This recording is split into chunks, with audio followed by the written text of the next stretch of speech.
All right, so welcome back, everybody, to another deep dive. And today, we are going to do a deep dive into the life and music of Frédéric Chopin, That's a mouthful. better known to most Yes. as Frédéric Chopin. Right. And we've got some biographical information on him. We're going to kind of dig into what made this guy such a musical giant. Yeah, he's a huge figure in music history, and there are a lot of fascinating things about him that make him stand out, even among other really, really famous composers. Yeah, I mean, the guy was born in Poland in 1810. Wow.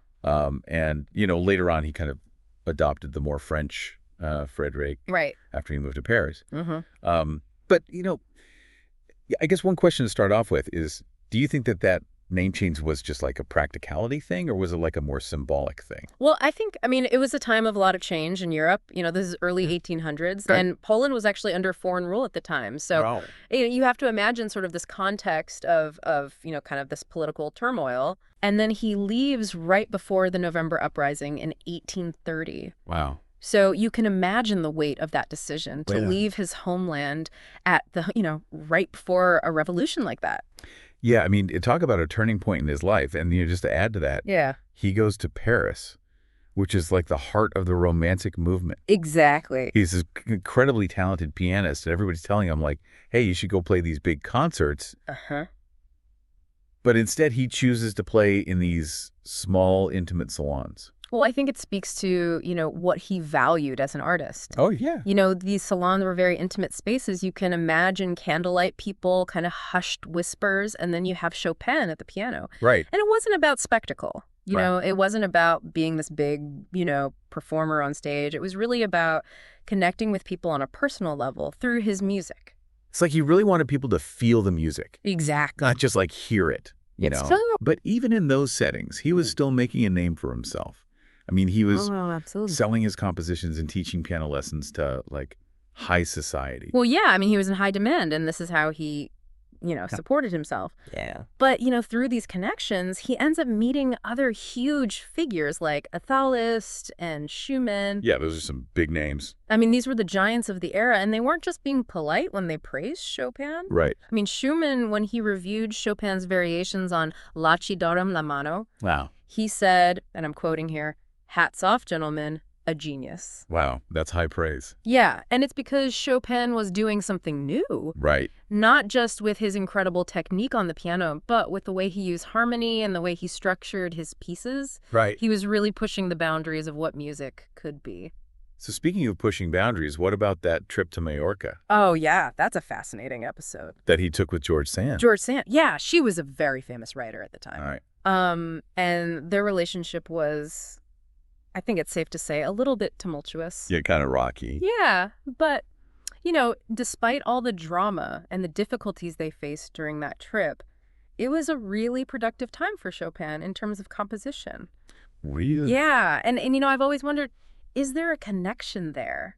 Yeah. Like, did all of that turmoil and all of those, challenges they faced, Right. did that kind of feed into the music that he was writing at the time? Yeah, I mean, I guess it's impossible to know for sure. Mm. But if you look at the pieces from that period, Uh-huh. like the Preludes, Opus 28, they're full of like these really stark contrasts, Mhm. these moments of darkness and introspection. It's powerful stuff. Yeah, and like, is that a reflection of his emotional state? Right. Or maybe even the landscape of Mallorca? Yeah. It makes you think about how personal experiences Right. can really, shape the art that someone creates. Totally. And even later on, as his health started to decline, Yeah, he unfortunately. still had this really profound impact on the people around him. Why? Like one of his admirers, Gene Sterling, ended up becoming his patron That's right. to help him financially. Yeah, and I think that says a lot about the kind of person he was. Right. Not just the talented musician, but someone who could really connect with people on a deep level. Yeah. And his music is really at the heart of that legacy. Right. I mean, every single piece he ever wrote features the piano. Wow. It really shows you his dedication to the instrument. And he didn't just stick to one genre, No, he didn't. He wrote solo pieces, concertos, chamber music, even songs, set to Polish lyrics. He did a bit of everything. But I think it's really those solo piano pieces that he's most famous for. Yeah, those are the ones that really pushed the boundaries of what was possible on the piano at the time. I mean, he took these existing forms like the etude, which was, originally meant to be a technical exercise. Right. But he transformed them into these incredible pieces of art. Wow. Like you take the etude, Opus 10, number 12, the revolutionary etude. I mean, it's not just about playing fast notes. Right. It's this incredibly powerful outpouring of emotion.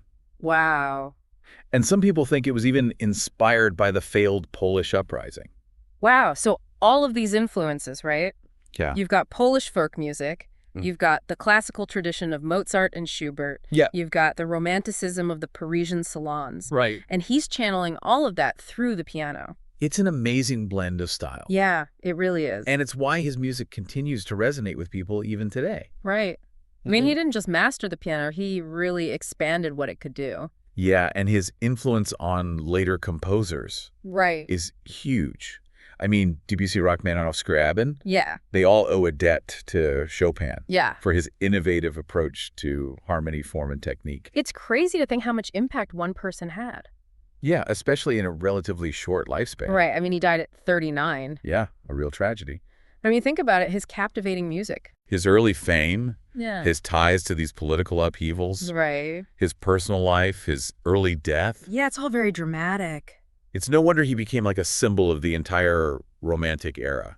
Well, and his music is so personal, so full of emotion, that it speaks to something universal in all of us, I think. It makes you wonder, though, like, what if he had embraced those grand concert halls? Like, would his music have been different?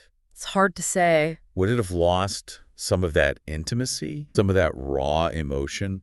Interesting question. It's something to think about, as you're listening to his work. Yeah, for sure. I know I'm going to be revisiting it with fresh ears now. Me too. And I encourage everyone else to do the same. Definitely. So thanks for joining us for this deep dive into the world of Frédéric Chopin. Thanks for having me. And we'll see you next time. See you later.